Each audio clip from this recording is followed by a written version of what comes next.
Let me welcome everybody and say greetings to all of you. Welcome actually to Gray Matter. That's what we're calling our weekly podcast, which is going to feature in-depth interviews with leading scholars, newsmakers, authors, and intellectuals. And they're with me, for better or worse. I'm Michael Krasny. For 28 years, I was the host of the Forum program on KQED, the NPR station in San Francisco, and also heard for many years on Sirius XM.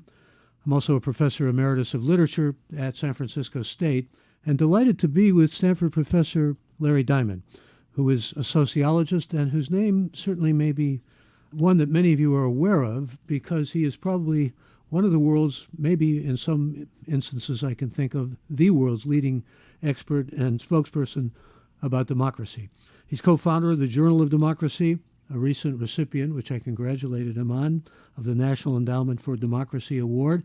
And Larry is a senior fellow at the Hoover Institution. He's also a fellow at the Freeman Spogli Institute and author of many books, including In Search of Democracy, The Spirit of Democracy, Squandered Victory, which is all about Iraq and the attempt to create democracy there or impose it depending on your point of view. He served as an advisor to think tanks around the world, to the World Bank, to the United States State Department, and to the UN, and I'm delighted to have him for this edition of Gray Matter. Welcome, Larry. Thank you, Michael. Good to be with you again. Good to be with you again. And I thought we'd begin by sort of hearing from you about, well, there are weather reports often that you give. They seem like weather reports about democracy. Either we're in a democracy recession or economic reports they often sound like as well. And I just wanted to get, especially with what's going on now in Ukraine, but also the unfortunate extraordinary number of strongman nations or nations led by strongmen, authoritarian-led nations, totalitarian. What's your sense of the pulse of things now? I mean, where do you give it economically or in terms of an overview, global view, where democracy is and where it's headed? Well, we had an enormous and then after 1990, exhilarating expansion of democracy that began very slowly in the mid-1970s and then, of course, accelerated rapidly after the fall of the Berlin Wall and then of the Soviet Union, and then kind of leveled off in the early 2000s with a clear majority of all states of the world being democratic for the first time in world history. And as I've argued, beginning around 2006, 2007, the world began to slip into what I've called a democratic recession. There was first a period of kind of stagnation in the expansion of freedom and democracy, but increasingly it became clear that freedom, political rights, and civil liberties, and the very existence of democracy in countries around the world was moving backwards. Many countries were losing democracy. And as you know, the typical way they were losing them was not by military coup or by the president closing down the parliament, although recently we've had a growing number of military coups. Rather, it was death by a thousand cuts, the gradual suffocation of democracy by elected rulers like, well, early on, Hugo Chavez in Venezuela, Putin himself in Russia, but then more recently, Recep Tayyip Erdogan in Turkey, Viktor Orban in Hungary, many others we could name. Most alarmingly, this is now happening in the world's largest democracy, India, under the BJP and its prime minister, Narendra Modi. And it was happening in the world's most powerful and important democracy, the United States. And in some ways, as you heard in the January 6th hearings, and I think most dramatically in the testimony of the retired, widely respected conservative federal judge, Michael Luttig, the threat continues with Judge Luttig, a Republican, describing Donald Trump and his allies and supporters as a clear and present danger to our democracy. So, Michael, I would have hoped that the hearings would have, and everything that came out before them would have discredited Trump. I would have hoped that Russia's invasion of Ukraine would have woken up a lot of countries in the world. but we're not even close to exiting this democratic recession. Well, I was also reminded when you gave a talk receiving the award that I mentioned, the National Endowment of Democracy Award, that you mentioned the Philippines, for example, and Duterte's daughter stepping up to power, and Duterte and Ferdinand Marcos's son, and then you mentioned Brazil and India. But you've often said we've got China and Russia, and we've got things that we're fighting as far as complacency here in the United States that make it seem like democracy is often taking a back seat to strong figures, or to what I think was called by Anne Applebaum appropriately the bad guys. So here we are, and yet you remain optimistic, and you remain strongly not only an activist in favor of seeing that, well, in many bad systems, the least of the evils is maybe how Winston Churchill would have said it. The democratic process or democratic institutions are still the most effective and the best to cherish and to hold dear. Where's your optimism come from? Where does your hope and your activism come from? Well, it doesn't come from the Philippine people electing the corrupt and autocratic son of the late president that you and I will remember very well, Ferdinand Marcos, as their new president, which they did in May, or electing the daughter of the current autocratic Philippine president, Rodrigo Duterte, as their vice president. I mean, the Philippines is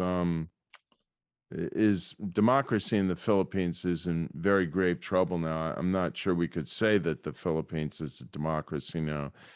It may come from a positive reversal of fortune in Brazil this fall, because the authoritarian president there, Jair Bolsonaro, who almost makes Donald Trump look like a liberal Democrat by comparison, he has expressed open admiration for Brazil's military dictatorship. If there's a free and fair election in Brazil, it looks like Bolsonaro will be defeated for re-election.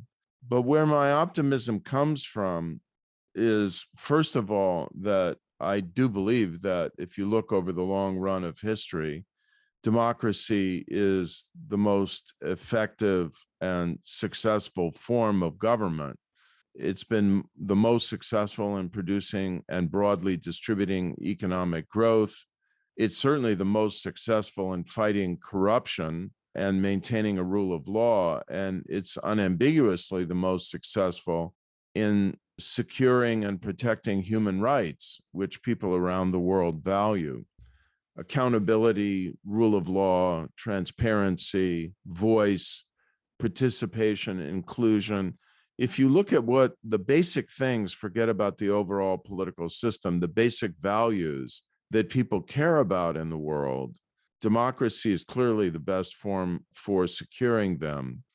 If you look at the public opinion polls, what you see is erosion in people's support for their current political systems and their current democracies in Latin America, but still a broad general aspiration, most vividly in Africa, to have democratic, accountable forms of government. People still want to choose their leaders in free and fair elections. They still want to have a government that is accountable to the people and not corrupt. They still want freedom of the press and freedom of expression. And so we need a new generation of action, mobilization, civic education, public diplomacy to advance and secure these values. And despite President Biden's, I'd say, admirable general commitment to democracy and the Summit for Democracy he held some months ago, I don't see the concerted public diplomacy campaign that we need to counter Russian and Chinese propaganda. We also have the reality of 70 million people who voted for Donald Trump. And I don't want to get into partisan politics here. I'd like to avoid it. But nevertheless, there are many who view Donald Trump as almost messianic or savior type of figure. And indeed, if nothing else has been brought out by the hearings, the January 6 hearings, which a lot of people are dismissive of and all of that, nevertheless, it's pretty clear that Trump wanted to, I suppose, maybe style himself as an authoritarian figure and steal an election. And there's a lower popularity now for Biden, who is a kind of, I think, well, replacement who could be stable in many people's minds, who would take us away from, presidents who were talking about using bleach to help cure the pandemic and that sort of thing. I mean, I'm not trying to be right here, but some would say that the attraction of Trump is an attraction to a strong authoritarian, non-democratic figure, and it is, isn't it? I think it is very disturbing, Michael, that we have a significant portion of the American public that is attracted to a political leader who has been shown now, demonstrated, even beyond what he did for 4 years publicly to demonstrate it, who is now being demonstrated in the January 6th hearings unambiguously to have conspired against American democracy, to have conspired and mobilized and possibly been a lead strategist. We don't really know the full extent yet in the effort to overturn the legitimate results of an American presidential election. But we need to separate out the 70 million. We need to separate out the support base for Donald Trump. Yes, 70% of the Republican Party, Republican identifiers, believe that the 2020 election was rigged. And probably, most of those would probably still prefer to have Trump as the nominee. My guess is at this moment, even at this moment, after what we've heard in the hearings, that Trump could win a Republican presidential primary process and become the nominee again. But only about 30% of Americans identify as Republicans. So that's only about 20% of the American voting public, maybe a little bit more. You then have a lot of independents who voted for Trump as well, and a few Democrats, but many of them, might prefer another candidate, and some Republicans do. And I think the problem is in our presidential system, you get two choices. You de facto, you can waste your vote on a third choice, but basically one of two people is going to win the American presidency. It's going to be a Republican or a Democrat. So if people are tired of 8 years of Democratic rule and Trump is the alternative, well, he got narrowly elected in 2016 with Russian assistance and a not very well run campaign by Hillary Clinton. In 2020, even more alarmingly, after we saw who he is and how incompetently he managed the COVID crisis, well, okay, he lost by 8 million votes. But in the critical swing states, if you change 40 or 50,000 votes in 3 swing states, he could have been reelected. So, and he might be elected again. So you really have to think about this in the context of the binary choice we get in American politics. Let me say one other thing about our current political situation, Michael, that might put this in perspective. Biden is not extremely unpopular now because he's been very vigorously supportive of democracy. He's extremely unpopular now because we have the highest inflation in 42 years, and it's causing economic pain for a wide swath, the vast majority of the American public.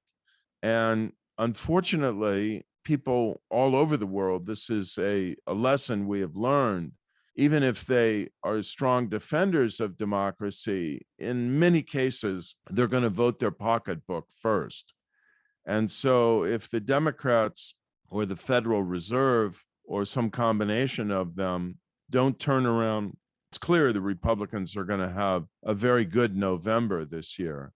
But if the Democrats don't turn around the economy by, I'd say, early 2024, the odds are going to strongly favor whoever is the Republican presidential nominee. I'm afraid we're in agreement about that. But nevertheless, we've also, in terms of foreign policy, seen something that was a debacle with Afghanistan and the exit from Afghanistan. And we're seeing and witnessing now what's going on in Ukraine. And there are some who feel, well, maybe with Trump it would have been a different story with Ukraine because he was so close to Putin or so sycophantic to Putin. I'm not sure how you want to see it, but it prompts me actually to ask you, I want to get back to American politics and the role of democracy here in the United States, but I've got a question from Brandon in Topeka, Kansas, who wants to know what the most likely outcome you see for Ukraine. Does Ukraine have a real chance to return to its pre-2014 borders?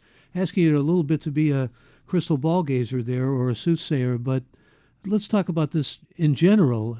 Can Ukraine really return to be the vivid democracy that many felt it was under Zelensky, as opposed to his predecessor, who was really just a Putin tool?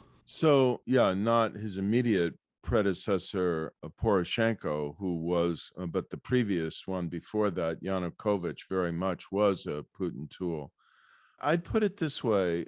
After some initial extraordinary successes in repelling the Russian invasion in the north, particularly the attempt to go all the way to Kyiv and the effort to conquer Kharkiv and other northern territory, after some initial extraordinary successes for Ukraine and setbacks for Russia, Russia is now engaged in a grinding, brutal war in the Donbass region and in the south that is gradually swallowing up more Ukrainian territory.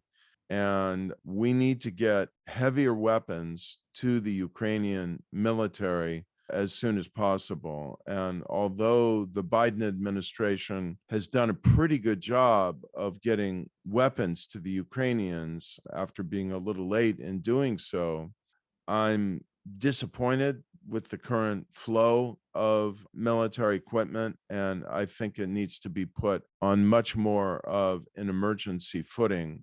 Ukraine right now, They're running out of ammunition right now, aren't they? is running out of everything, and it's a very dire situation.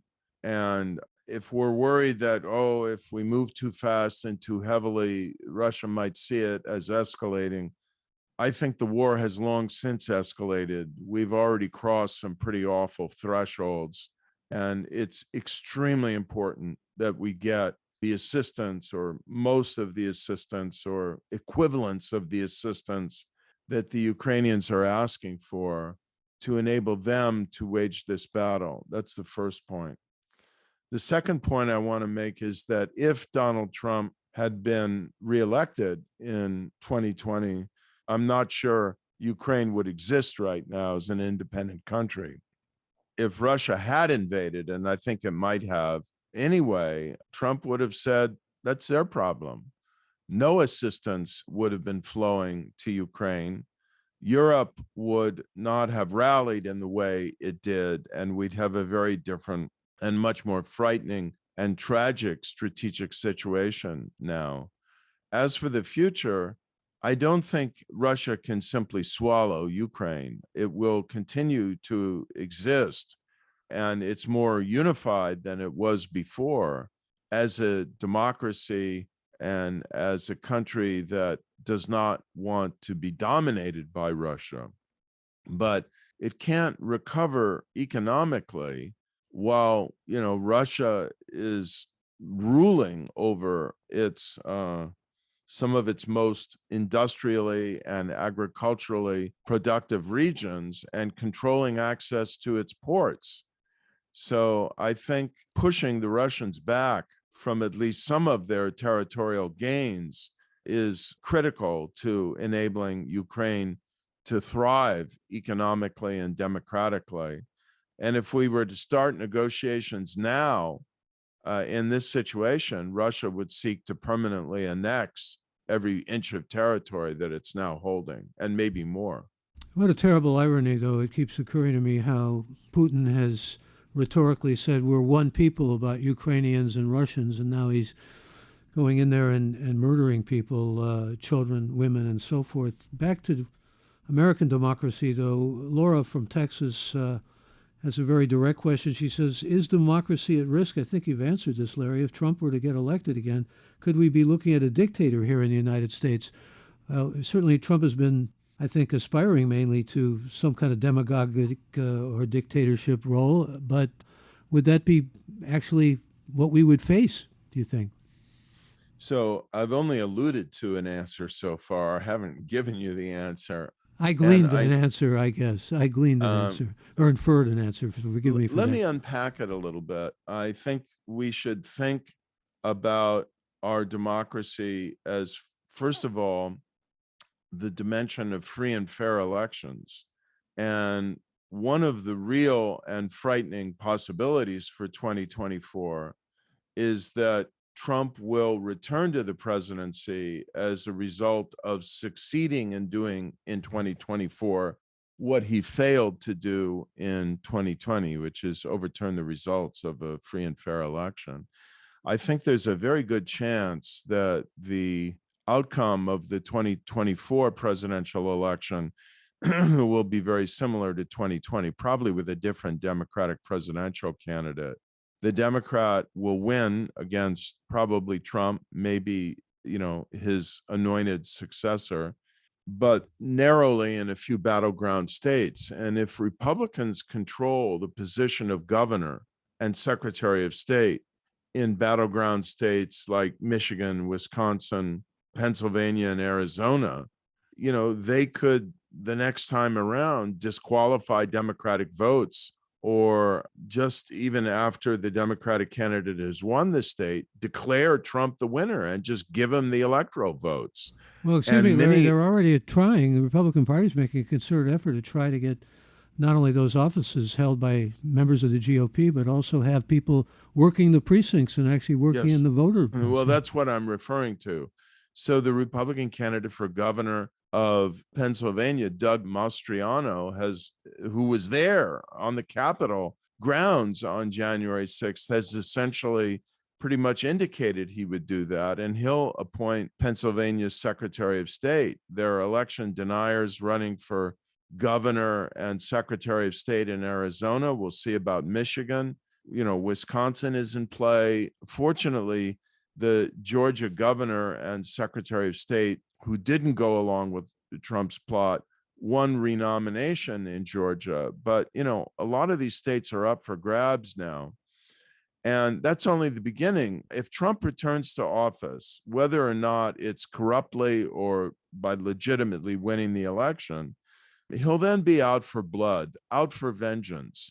And any restraint he had in 2020 in terms of governing the Justice Department, the national security apparatus, the appointment of judges and whatever, it'll all be out the window. And he will demand total loyalty this time around from the extremists he appoints in the cabinet and from his minions in the Congress, who will be, intimidated to go along. And of course, the Republicans are probably going to win control of both houses of Congress this November. So then if Trump wins in 2024, it'll probably be by continued control of both houses of Congress. So it's a pretty frightening prospect.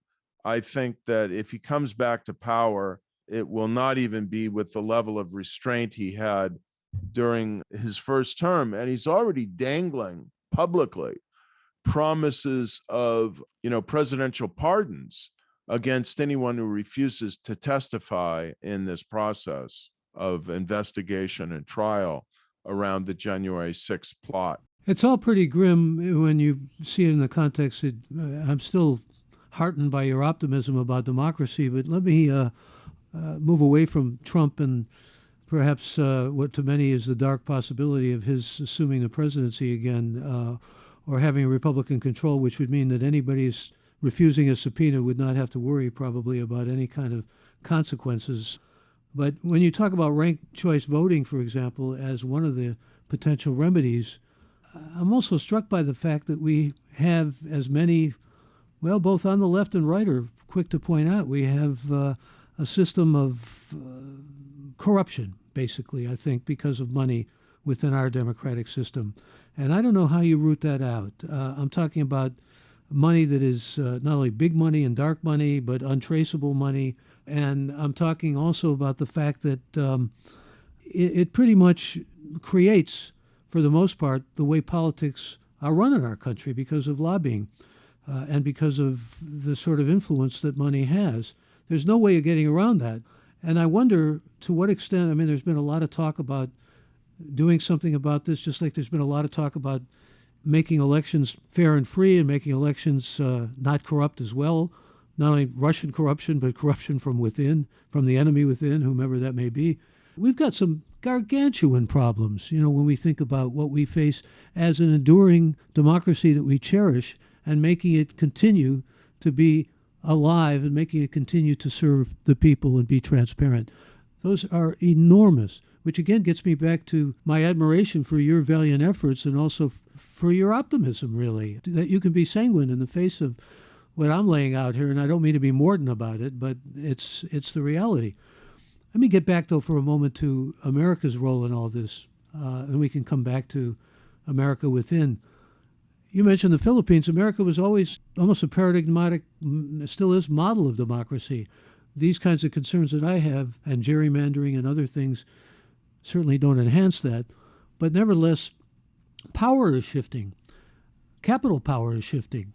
And China's becoming not necessarily overshadowing the United States, but certainly, in many people's eyes, as powerful, if not more powerful, economically. And you have the reality of the United States being the beacon of democracy, but not necessarily fulfilling the power that needs to sort of go with that beacon of democracy. Your thoughts about that?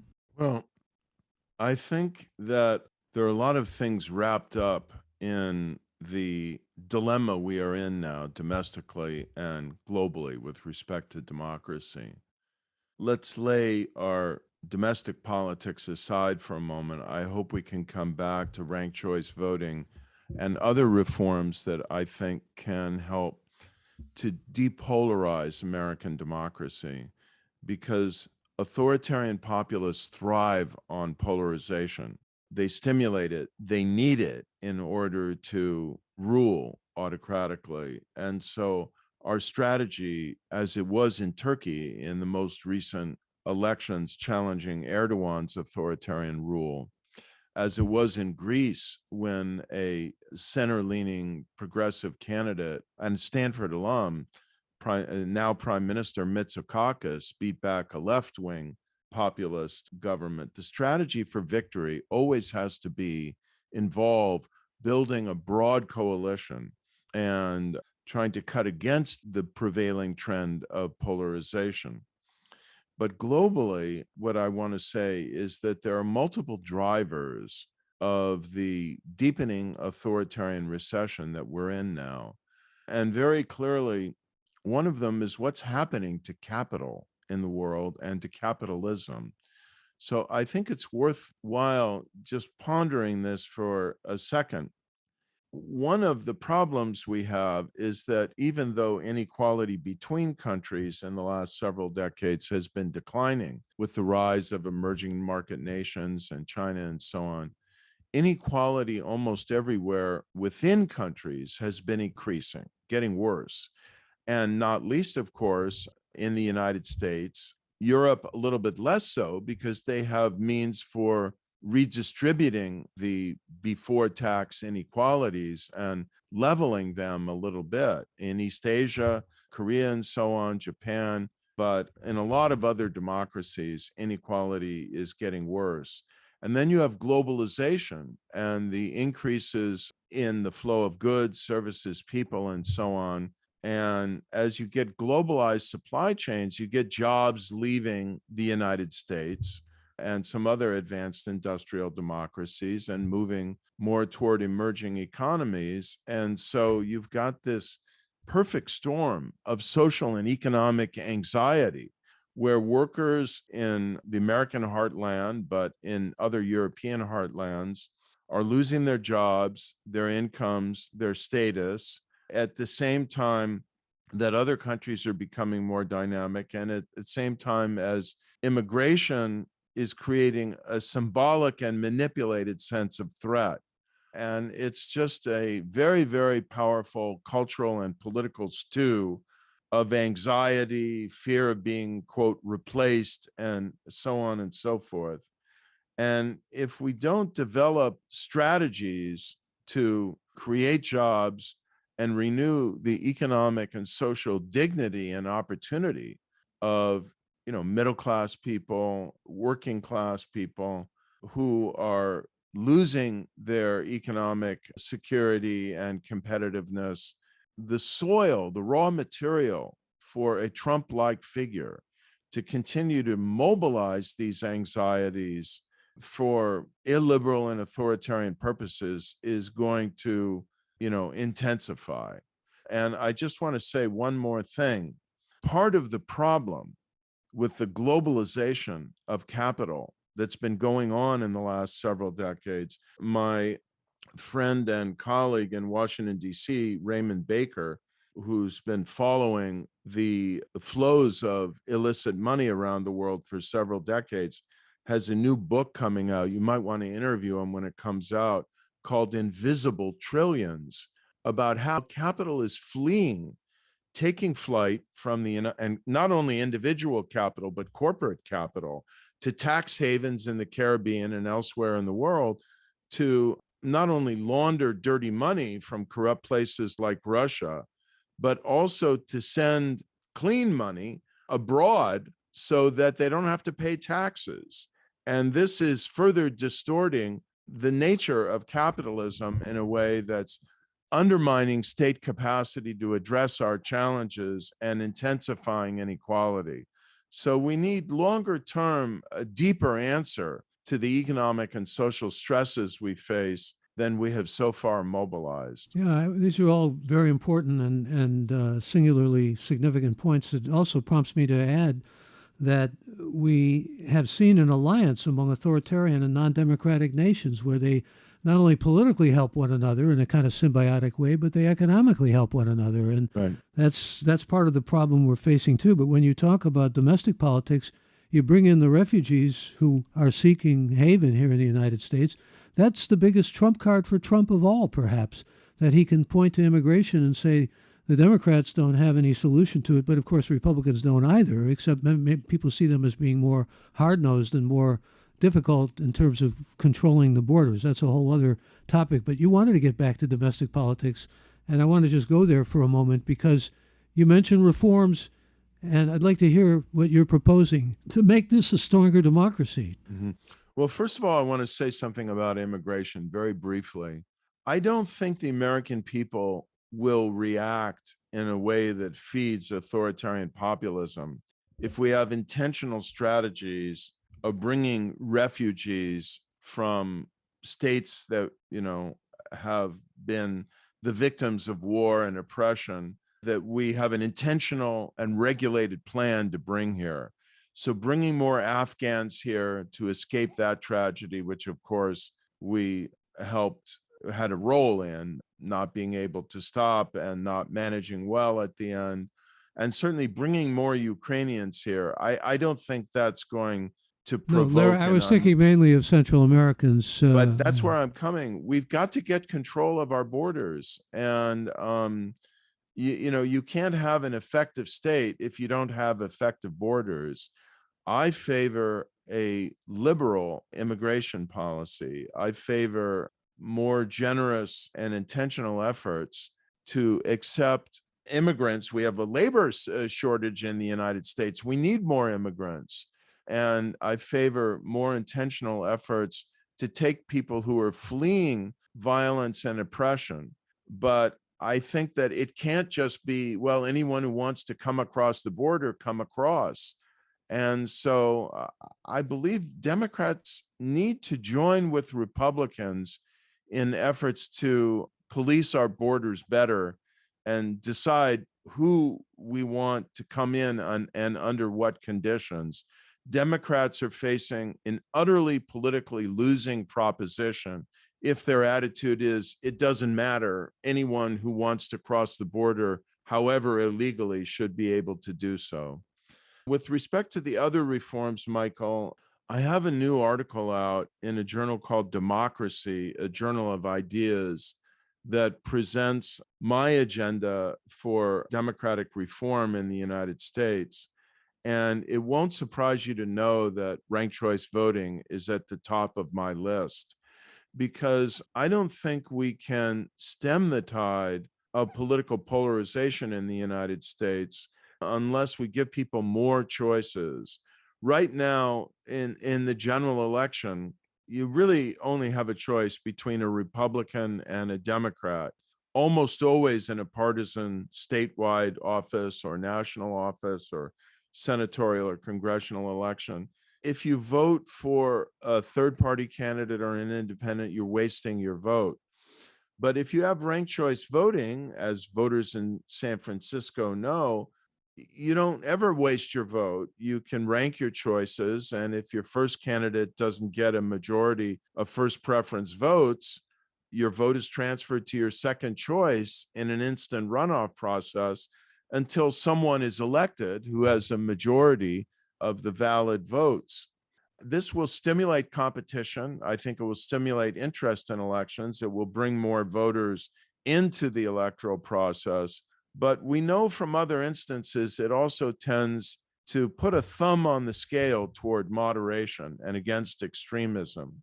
And if you combine that with the other reform that I favor of the electoral process, which is blanket primaries, I think we could see very dramatic changes.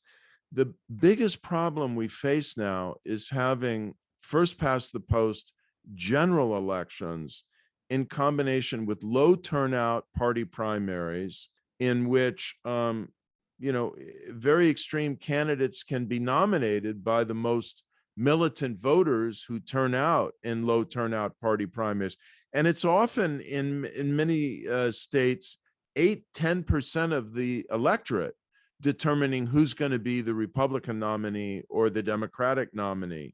And if you've had the 8 to 10% of the most militant voters who are on the more committed side of the Democrats and the same on the Republicans, and those are the only two alternatives, it has a polarizing logic to it. I like the electoral system that the voters of Alaska adopted by voter initiative in 2020. They have, as we have had now for about a decade in California, a blanket primary. Republicans and Democrats contest together in one blanket primary. And you can indicate on the ballot whether you're a Democrat or a Republican and so on. But instead of, as in California, choosing the top two candidates to go to the general election, Alaska this August will choose the top four candidates to go to the election in November. And then they'll use ranked choice voting to choose among the top four candidates. And very likely, this is how the most moderate, or one of the two most moderate Republicans in the Senate, Lisa Murkowski, will be reelected this November, because she probably would have lost a Republican primary.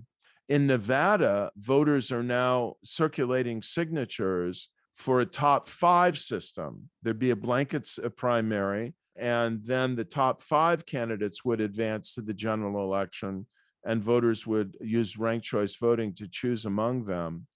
The reason why I like this system, Michael, is because parties can still choose their favorites. If the Republicans want to have a convention in advance of the blanket primary, and Democrats want to have a convention and say, this is our candidate, this is the one we prefer, they can do so. But other Republicans and Democrats can contest. And crucially, independents can contest. Green Party, Libertarian can contest. Let 1,000 flowers bloom. And then let's use preferential voting to see who the voters really want, who is the best representation of the public will. Though I'm reminded of what happened with ranked choice voting in Oakland. A lot of people thought the best candidate was Don Parada, and the elected mayor was Jean Quan, and many felt she was elected because of the kind of Well, what the deficiencies, let's say, or the things that can go wrong with ranked choice voting. But then in the next Oakland election, they elected a mayor who was, much more broadly appealing Yes, that's true. and more successful. And in San Francisco, people are unhappy about a lot of things going on in San Francisco, but the more moderate candidate, who just happened to be an African American woman, won the San Francisco mayor's race. I think, yeah, you can always point to outcomes that don't work out so well. But I think the record of ranked choice voting has been pretty good in the cities that it's been used in the US. People tend to like it. Let me bring this back home for a moment, because when you talk about minoritarian, I can't help thinking about a Supreme Court now that is fashioning laws about abortion, but also will be perhaps doing the same with respect to what is broadly defined as gun control. Maybe a more apt term, somebody described it as gun genocide. In other words, we've got essentially a Supreme Court that does not represent, at least according to the polls, the views of the majority of Americans. And you might say the same thing about the legislature as well. So is this really what we should expect, or for that matter, hope for a democracy? Minoritarian rule policy? Well, we have minoritarian rule now in the US, and it is not, I don't think it's what our founders envisioned, or at least not to this extreme. And there are very specific things we can do to reverse it, to facilitate the return to rule by the majority while still preserving checks on the power of the majority. We don't want runaway majoritarianism either, because that could run away with our liberties if the mood sweeps the country. You want courts to be able to act as a check on unconstitutional and undemocratic actions of the legislature, or the legislature acting with the president, or the president, or a governor, or whatever. You need a powerful independent judiciary. But there are two problems with our Supreme Court today. One is that you had an action that was, I think, unconscionable and indefensible by a minoritarian leader, Mitch McConnell, who happened to have the majority position in the Senate at the time as Senate leader, to block a duly nominated Barack Obama nomination to the Supreme Court in 2016 and prevent him from even getting a hearing. Yeah, it was the Merrick Garland nomination, yeah. The Merrick Garland nomination. And we know the cynicism of McConnell in doing that, because he then went ahead 4 years later with having Trump nominate someone to the Supreme Court, much closer, Amy Coney Barrett, much closer to a presidential election. So it was all just cynical power politics. And it's kind of the luck of the draw with the Supreme Court. Democrats have now been in power almost as long as Republicans in the last 42 or so years. But the vast majority of Supreme Court nominees have been nominated by Republican presidents, just because of the luck of the draw in terms of who retired or died when. And, that's not right, and it's not inevitable. And so I strongly support the legislation that's been proposed in part by our own Silicon Valley Congressman, Ro Khanna, and that's been endorsed by The Economist magazine, that would establish 18-year term limits for Supreme Court justices. And then every 2 years, according to this legislation, this is another reform I talk about in my Democracy article. Every 2 years, a president, Republican, Democrat, whoever, would have the right to appoint a new Supreme Court justice, because, eventually after 18 years, people would be stepping off the court and new replacements would need to be nominated. And there's another provision I like, which is the Senate can't bury this. If it doesn't act within 120 days, then the person it has to vote it up or down, the nomination, or the nominated judge or justice is automatically confirmed. temporarily, this would expand the size of the Supreme Court, but it's not court packing because every 2 years blindly into the future. So it could be a Republican who's adding a justice to the court or a Democrat who's adding a justice to the court. And eventually, when the current justices of the court retire, we would come back down to a steady state of 9 justices. Larry, always a delight and always an education talking to you. I wish we had more time. There's so much more that I want to cover. We just have to do it again. But Okay. I'm grateful for that you're out there, and grateful for the work that you do, and I want to commend it. And I want to thank everybody who is part of this morning's podcast. We're, again, operating under the name, and we will continue to, of Gray Matter. And thanks again to my friend and Stanford professor, Larry Diamond. For all of us here, I'm Michael Krasny.